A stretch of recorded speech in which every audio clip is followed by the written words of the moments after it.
আমি একজন সামাজিক উন্নয়ন কর্মী। আমি অনেক স্বেচ্ছাসেবী সংগঠনের সাথে জড়িত, রেড ক্রিসেন্ট এবং হিউম্যানিটেরিয়ান অর্গানাইজেশনে কাজ করি। আমি অনার্স মাস্টার্স পাস করা একজন ছেলে। এই আমার সম্মান এবং আমাদের সম্মান হানি করার জন্য এরকম একটা মিথ্যা ভিত্তিহীন বানোয়াট মামলা দিয়ে আমাদেরকে সমাজে ক্ষীণ করে রাখা হয়েছে। যারাও ভয়ভীতির উপর দেখাচ্ছে আমাদেরকে আরো মিথ্যা মামলা দিয়ে। যত এলাকার মানুষ, গণ্যমান্য মানুষ আছে, তাদের কাছে আমি একটা সুষ্ঠু বিচার চাই, যাতে পুলিশ প্রশাসন এর সুষ্ঠু তদন্ত করে আমাদেরকে এইরকম একটা হয়রানি থেকে মুক্তি আশা করতেছি। পুলিশের একটা সুষ্ঠু বিচার আশা করতেছি। সমাজ ও মসজিদ কমিটির সাধারণ সম্পাদক। দীর্ঘ প্রায় 30 বছর অত্র এলাকায় বসবাস করি।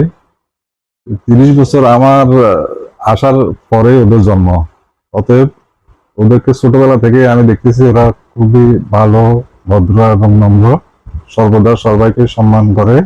এবং এই ধরনের যে একটা মামলার কথা শুনেছি, এটা সম্পূর্ণ মিথ্যা এবং এই ধরনের কাজ ওদের দ্বারা কখনো সম্ভব না। আমার মনে হয় এগুলো সব সাজানো এবং বানোয়াট, তাই আমি ওদের সবার মঙ্গল কামনা করি। আমরা যতটুকু জেনেছি, আসলে অ্যাডভোকেট রুবেল পারভেজ সহ মিনহাজ এবং আবু হানার বিরুদ্ধে যে মামলাটা করা হয়েছে, এটা আসলে উদ্দেশ্যপ্রণোদিতভাবে করা হয়েছে। আর একজন আইনজীবীকে এখানে মিথ্যাভাবে জড়ানো হয়েছে। অ্যাডভোকেট রুবেল পারভেজকে ওখানে মামলায় নাম দেওয়া হয়েছে রুবেল পারভেজ, অ্যাডভোকেট লেখা হয় নাই, যার কারণে আমার দৃষ্টিতে মামলাটা এখানে এফআইআর ট্রিট হয়েছে। আমাদের ঘটনা হারানো গুণহারা তিরাত্তর মুখ দীর্ঘদিন ধরে দোয়াং করি। আবু হানা হলো একটা ভালো ছেলে, উনি কোনো মানে অভদ্রতা, ওনার কোনো ব্যাড রেকর্ড এরকম নাই, উনি শিক্ষিত ছেলে, উনি ভালো ছেলে। এরপরে মিনহাস আর রুবেল আসছিল ঘটনাটা দেখার জন্য। এদেরকেও মানে এদিকে তাদেরকে অর্থাৎ দাওয়া করে স্যার তো নিয়ে গেছে, দোয়া নিয়ে দেখলাম আমরা। তা আসলে সেগুলো আমাদের নিজের চোখে দেখা ঘটনা। তার আসলে এখানে একটা মিথ্যা মামলা করা হয়েছে। মিথ্যা মামলাটা হলো দর্শন মামলা দিয়েছে বলে। তা আসলে ওইখানে 3 জন আসামি করা হয়েছে, একজন হলো রুবেল, আরেকজন হলো মিনহাস।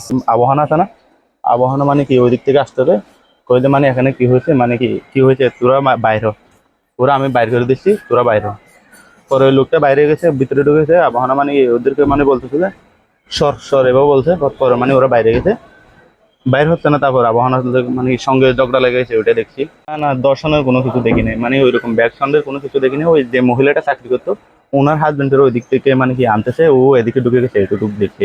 আবহানা ভাই সন্ধ্যা মিটারের টাকা চলে গেছে, মিটারের টাকা ঢুকানোর জন্য গেছে, টাকা ঢুকানোর জন্য গেছে। ওখানে একটা মেয়ে চাকরি করতো, ওনার জামাই নাকি টাকা খুঁজতে গেছে, টাকা পাচ্ছে যে, এখন ওটা নিয়ে এখন ওই ছেলেটাকে মারতেছে, দৌড়ে দৌড়ে নিয়ে আসে, এখানে টাকা কটেছে, ঢুকে গেছে। আবহানা ভাই ছিল না, আবহানা ভাই আসার পর দেখতেছে ডাহা কটসের ভিতরে মারামারি চলতেছে। তা আবহানা ভাই বলতেছে যে এখন এখানে কেন মারামারি করতেছেন, আপনারা বাইরে যেই করেন। হঠাৎ করে আবহানাকে মাইদ্যের শুরু। এটা আবার এরা নাকি নারী নির্যাতন মামলা হয়ে ওটা সাজাইয়ে মামলা করছে। আমাদের নিজের চোখে দেখা, আর সিসি ক্যামেরার ফুটেজ দেখেন আপনারা। 17 মে আমি সন্ধ্যার দিকে ওই মাগরিবের পর মনে হয় বাজার থেকে আসতেছি, আসা এখানে গাড়ি দাঁড় করাইছি, দেখতেছি ওই আবহানা, এই ঢাকা হোটেলের মালিক আবহানাকে কয়েকজন লোক এখানে ধরে নিয়ে যাচ্ছে, মেরে মেরে ওই দিকে নিয়ে যাচ্ছে। আমি তাড়াহুড়ো করে গাড়ি থেকে নেমে ওকে করে উঠছি, এদিকে বলছি যে মারতেছেন কেন, তারা আমার কথা শুনতেছে না, তবু মারতেছে। তো ওদের থেকে করে মানে বাগিনা সহ গেছে, আমার সাথে আরো কয়েকজন গেছে। আবহানাকে আমি নিয়ে আসছি, এদিকে নিয়ে আসছি। আবহানাকে নিয়ে আসার পর এরা আবার কয়েকজন জড়ো হয়ে আবার মানে ওই অস্ত্র নিয়ে, দা ছুরি বা নিয়ে, লাঠি ছুটা নিয়ে আবার আসতেছে একে মারার জন্য। এই আবার দূর দিয়ে এদিকে ঢুকে গেছে। তা আমি আমার মতো এখানে কাজে করতেছি। আবার আরেকটা মহিলা এখানে কাজ করতো মনে হয় ওই হোটেলে, ওই মহিলাটাকে কয়েকটা মহিলা এসে আবার ওই মহিলাটাকে মারতেছে। তো দর্শনের কোনো বিষয় দেখছি না এখানে। তো এরপর তো কয়েকশো লোক জড়ো হয়ে গেছিল, এরকম কিছু দেখিনি আমি।